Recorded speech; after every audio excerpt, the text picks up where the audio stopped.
Selamat malam, Ibu Bapak, Saudara-saudara yang terkasih di dalam Kristus. Puji syukur kepada Tuhan untuk kasih setia dan pemeliharaannya yang memungkinkan kita bisa diperjumpakan lagi di dalam persekutuan syafaat malam pada hari ini.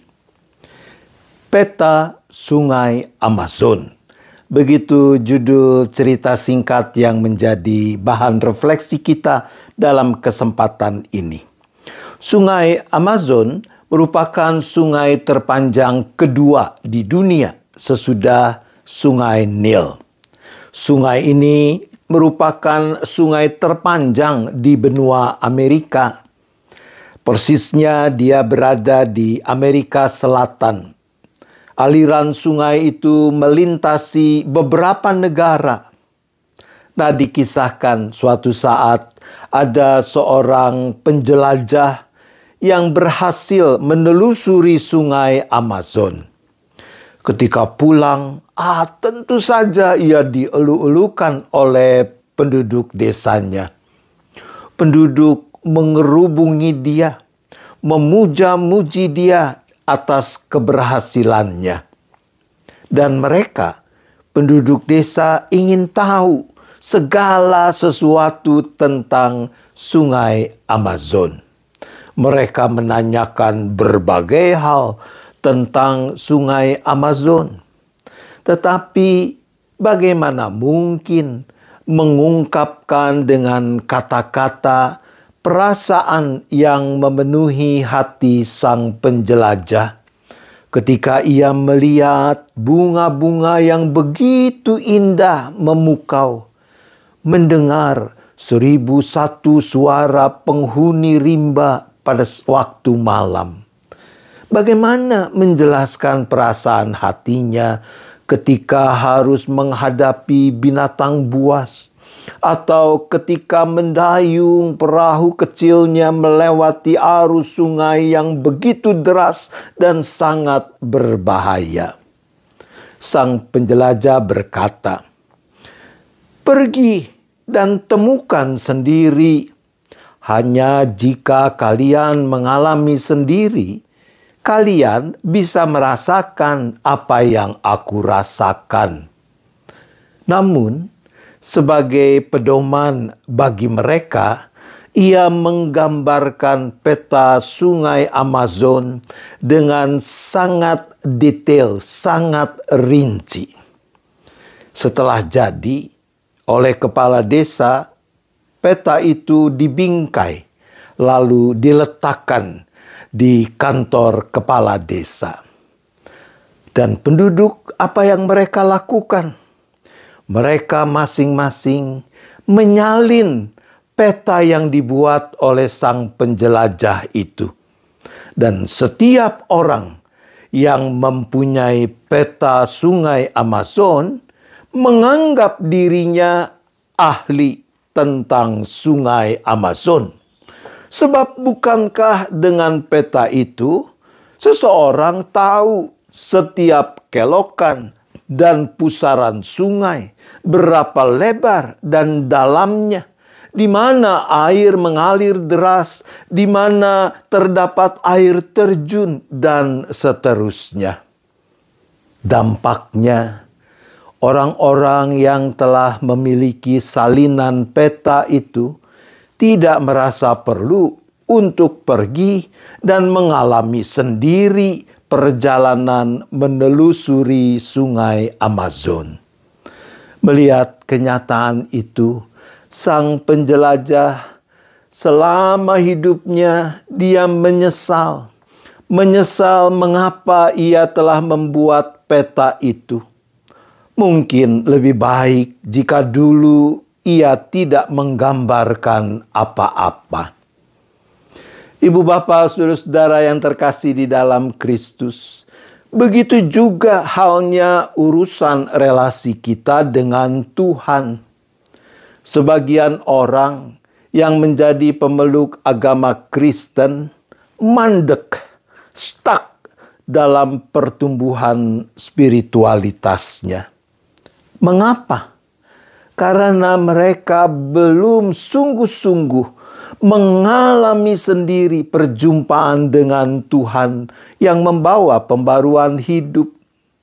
Karena mereka berpuas diri hanya dengan membaca teks Alkitab, buku-buku rohani atau artikel-artikel rohani, mendengarkan khotbah dan yang sejenisnya.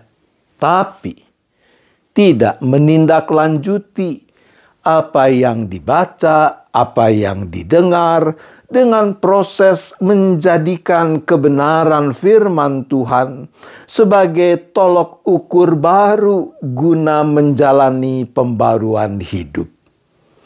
Orang-orang yang mengakui Yesus Kristus sebagai Tuhan dan Juru Selamat, namun belum sungguh-sungguh mengalami perjumpaan pribadi dengan Yesus Kristus dan mengalami kehadirannya yang membarui kehidupan. Di dalam teks Alkitab, selain dalam masa kehidupan Yesus sebagai manusia di dunia, tidak banyak orang yang mengalami perjumpaan langsung dengan Tuhan secara harfiah. Ada misalnya Musa, Paulus. Tapi sesungguhnya mengalami perjumpaan dengan Tuhan tidak harus dalam arti harfiah benar-benar bertatap muka dengan Tuhan. Daud misalnya, tidak ada catatan bahwa Daud pernah mengalami perjumpaan dengan Tuhan secara langsung.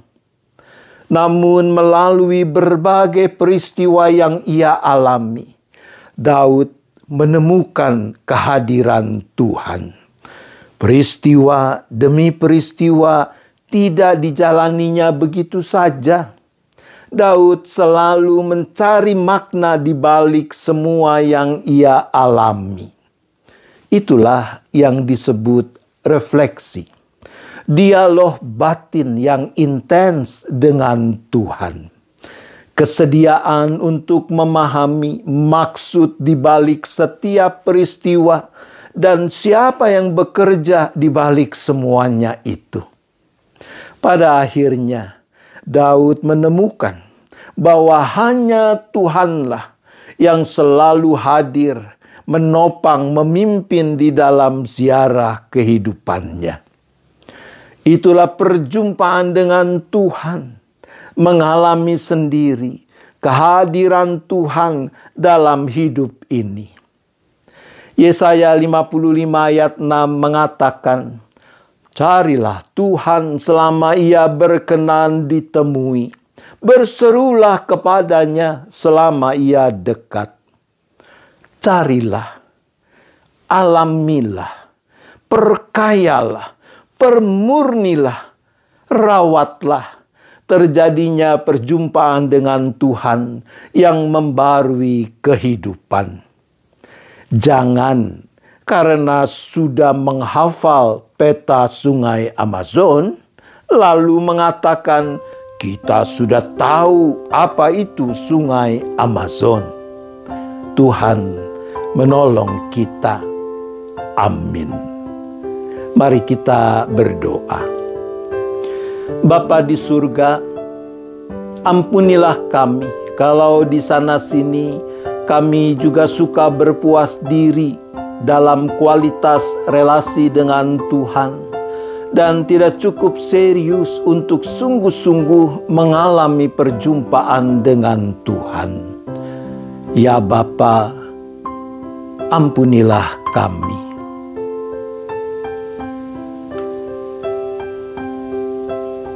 Tolong kami ya Bapa, beri kami kekuatan dan hikmat untuk mau terus mencari, mengalami, memperkaya, mempermurni, merawat terjadinya perjumpaan dengan Tuhan yang membarui kehidupan ini.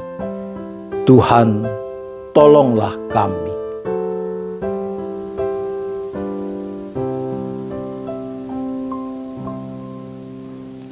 Kami berdoa bagi bangsa dan negara kami. Engkau Tuhan semesta alam yang juga tahu persis pergumulan-pergumulan yang masih dihadapi bersama oleh bangsa yang dikaruniai keragaman yang luar biasa ini.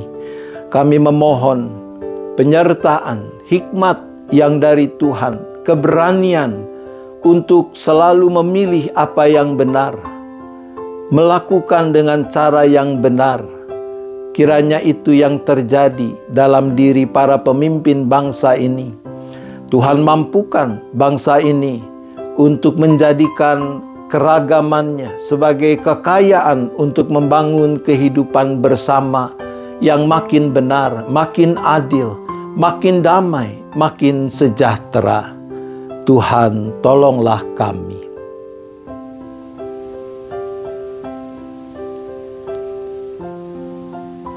Kami masih tetap berdoa bagi mereka yang ada dalam kesesakan karena rupa-rupa bencana yang terjadi. Baik itu bencana-bencana alam, tapi juga bencana akibat ulah manusia, kejahatan, ketidakadilan, penindasan, dan sebagainya. Bagi mereka yang ada dalam kesesakan dan upaya untuk melepaskannya, kami berdoa.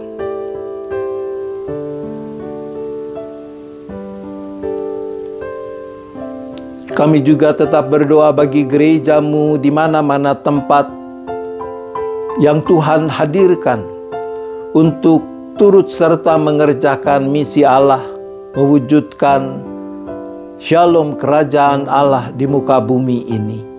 Kiranya gereja-gerejamu termasuk GKI Gading Indah makin tekun, makin setia melakukan tugas panggilan yang Tuhan percayakan.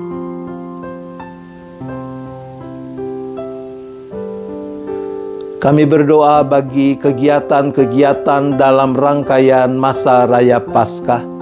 Tuhan beri hikmat, kesehatian, sukacita, kasih yang meluap kepada semua orang yang ikut ambil bagian dalam rupa-rupa kegiatan yang diselenggarakan. Tuhan beri hikmat sehingga lewat kegiatan-kegiatan itu umat-Mu boleh makin diperkaya, menggali makna peristiwa-peristiwa yang diperingati dalam masa Raya Paskah ini.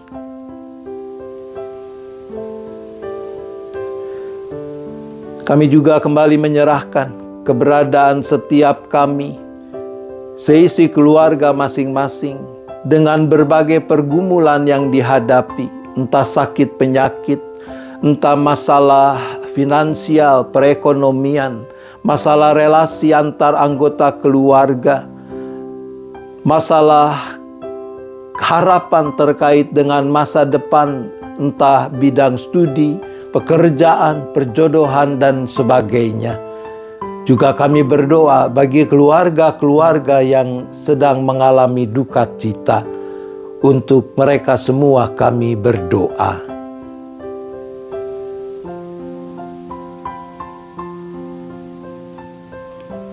Bila tiba saatnya malam nanti kami beristirahat, kami serahkan lagi seluruh keberadaan kami ke dalam tangan kasih pemeliharaan Tuhan. Dijauhkanlah kami dari segala mara bahaya, malapetaka. Kami boleh beristirahat dengan cukup, tidur dengan nyenyak, dan besok menyambut hari baru dengan penuh syukur, dengan penuh sukacita, dengan semangat yang terbarui untuk makin memuliakan nama Tuhan. Terima kasih ya Bapa, kami bersyafaat hanya di dalam nama Tuhan Yesus Kristus. Amin. Selamat malam Ibu Bapak Saudara-saudara. Selamat istirahat. Tuhan tetap beserta kita.